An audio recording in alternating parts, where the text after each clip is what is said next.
خباب ابن الارت یہ کون بزرگوار ہیں؟ جناب خباب ابن ارت کے بارے میں پہلے میں آپ حضرات کے سامنے جناب امیر المومنین اسلام کا کلمات قصاد میں 42 نمبر جو کلام ہے اس پہ توجہ کریں. کبھی میں اور بھی بیان کر چکا، مجھے یاد آ رہا ہے. خباب ابن الارت الف ریتے خباب، ان کے سلسلے میں مولا امیر المومنین علیہ السلام نے جو جملہ ارشاد فرمایا ہے رحمۃ اللہ وہ یہ ہے، رحم اللہ خبابا، بعض میں خباب ابن الارت، خداوند متعال رحمت نازل کرے جناب خباب ابن الارت کے اوپر.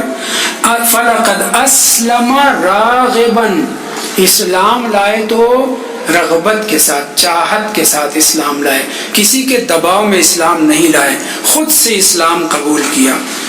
وَحَاجَرَ طَاعِعًا، طاع یعنی اطاعت سے، ہجرت کی تو طاعِعًا پیغمبر کے حکم کی اتباع میں. اب یہ ہجرت حبشہ کی طرف تھی، مدینہ کی طرف، ظاہراً حبشہ کی طرف جب جناب جعفر اور 50-60 لوگ جو گئے تھے ہجرت کر کے. وَحَاجَرَ طَاعِعًا، ہجرت بہت اہم ہے. ہاجرہ بعض روایت میں ہاجرہ الی اللہ، خوب یہاں پہ ہاجرہ طاعِعًا. وعاش مجاہداً، زندگی جو پوری گزاری ہے وہ مجاہدانہ. کون کہہ رہا ہے؟ امیر المومنین علیہ السلام. مجاہدانہ زندگی گزاری ہے، پوری زندگی. عاش مجاہداً میں یہ نہیں ہے کہ جوانی میں بڑھاپے میں نہیں، 70-80 سال کے قریب عمر پائی ہے، 78 یا ایسے کچھ، بہرحال 75 کے قریب. عاش مجاہداً تو، اب اس کے بعد کلی بات جس سے پتہ چلتا ہے کہ زید ابن حارثہ میں خباب ابن ارت میں یہ صفت پائی جاتی تھی جس کو امام عمومی طور پر ذکر کر رہے ہیں.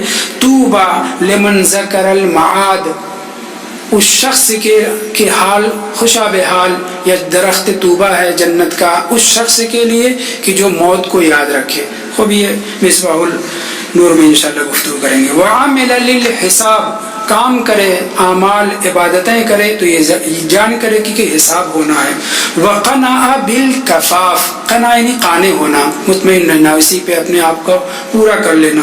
کفف، قنع بالکفاف یعنی جتنا جو مل جائے اسی پہ صبر و شکر کرنا، زیادہ کی تلاش میں بہت زیادہ نہ رہنا.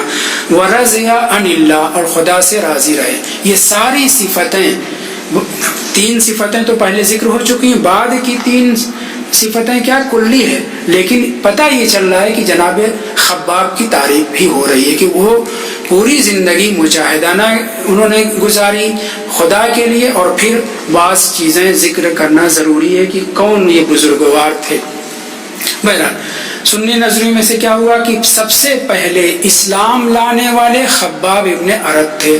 امیر المومنین نے کب تعریف کی ہے جو ہم فقرات پڑھ رہے ہیں، 5-6 کنیت ان کی ذکر ہوئی ہے، جس سے یہ پتہ چلتا ہے کہ بہت ہی پسندیدہ انسان تھے. لوگ ان کے مختلف بیٹوں کی عنوان سے ان کو یاد کیا کرتے تھے. یہ بھی بیچارے زید ابن حارثہ کی طرح سے کسی جنگ میں اسیر ہوئے اور لا کر کے بازار جو عکاظ تھا مکہ کا مشہور بازار، وہاں پہ ان کو بیچ دیا گیا. جس نے خریدا بڑا بدبخت تھا، بہت ظلم اٹھاتا تھا، اور خاص طور سے جب اسلام لانے کا ان کے پتہ چلا تو حد کر دی. بہرحال پیشے سے اعتبار سے یہ آہنگر تھے، یعنی لوہار تھے، اور تلوار وغیرہ بنایا کرتے تھے. اسلام لانے میں ابن ابی الحدید نے 6 نمبر پر ذکر کیا ہے. چلو یہ ہماری ایک تائید ہو گئی کہ پہلے اسلام لانے والے یہ نہیں ہیں.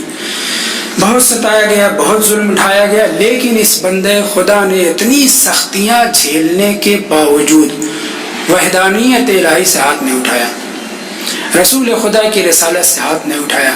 کیا جھیلا ہے، کتنا جھیلا ہے کہ امام علی علیہ السلام کہہ رہے ہیں عاشا مجاہدن.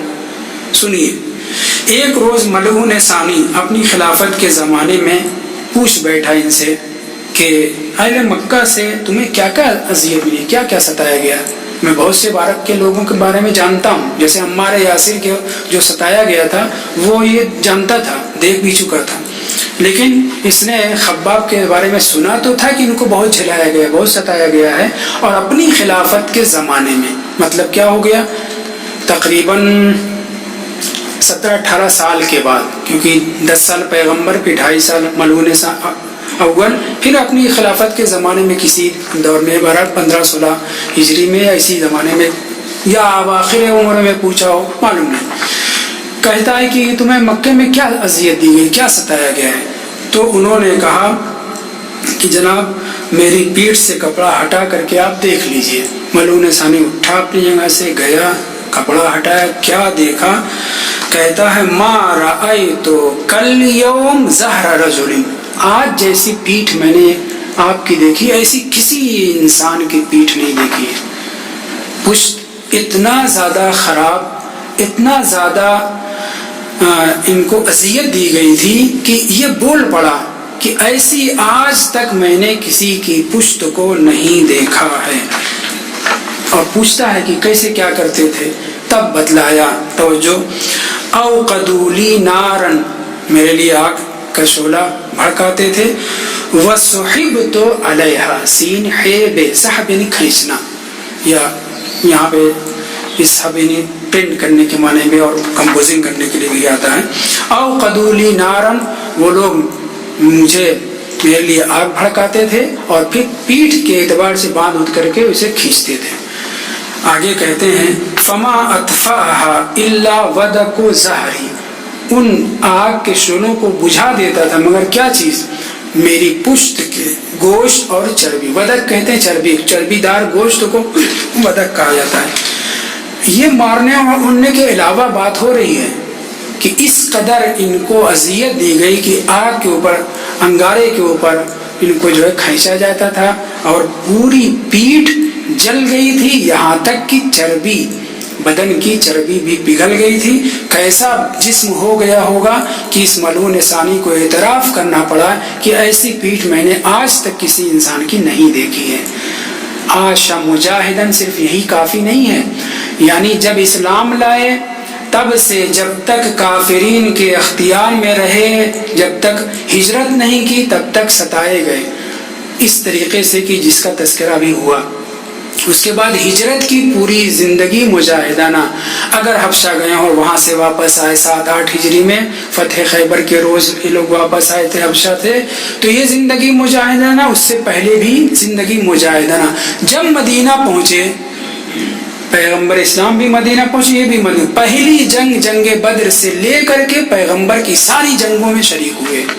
یہ اتنا عظیم انسان، مجاہد انسان کہ جس کے لیے مولا نے عاشا مجاہدن کہا ہے۔ ایک روز یہی ملعون ثانی اپنی بز میں تھا، دور سے خباب کو دیکھتا ہے، قریب بلاتا ہے، اور تھوڑا قریب آیا، اور قریب آیا، اور قریب آیا، اور قریب بلایا، یہاں تک کہ بالکل قریب بلانے کے بعد کہتا ہے، یہ ہمارے لیے ہے سنی کتابوں میں، ما احد احق بهذا المجلس، جہاں میں بیٹھا ہوں مسند خلافت پر، اس مسند کا کوئی زیادہ سزاوار نہیں، لائق نہیں ہے، الا ان یکون عمار ابن من کا بھول گیا میں، ما احد احق بهذا المجلس منک، اس خلافت کا اگر صحیح معنوں میں کوئی مستحق ہے کہ رسول خدا کی جانشینی کر سکے، اس کا مطلب ہے کہ اور بھی صفات پائے جاتے تھے، صرف مجاہدت ہی نہیں۔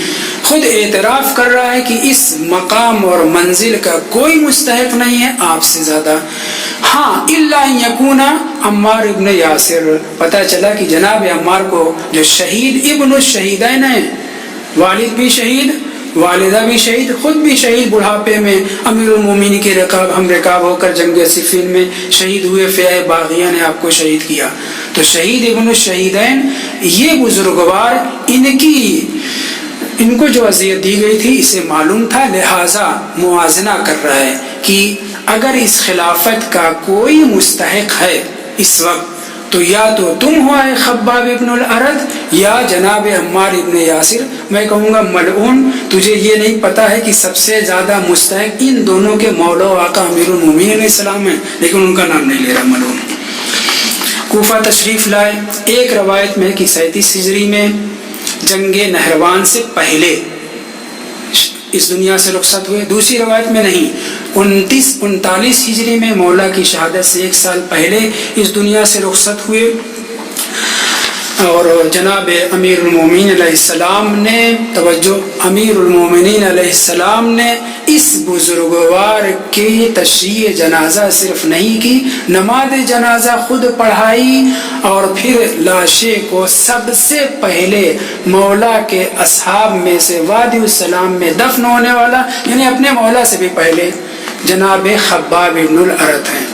اول من دفن بظہر الکوفہ ابن ابی الحدید کی عبارت ہے۔ البتہ ابن ابی الحدید نے نصر ابن مزاحم سے لیا ہے، جس کی کتاب وقعۃ الصفین ایک جلد میں بہت اچھی سی ہے، اور اختلاف ہے کہ سنی تھے شیعہ تھے، لیکن سب نے ان کی بات کو نقل کیا ہے، وہاں سے لیا ہے کہ کیا سب سے پہلے ظہر کوفہ، ظہر کوفہ سے مراد یہی نجف اور وادی السلام ہے، یہاں پہ جو سب سے پہلے دفن ہوا وہ جناب خباب ابن الارت ہیں۔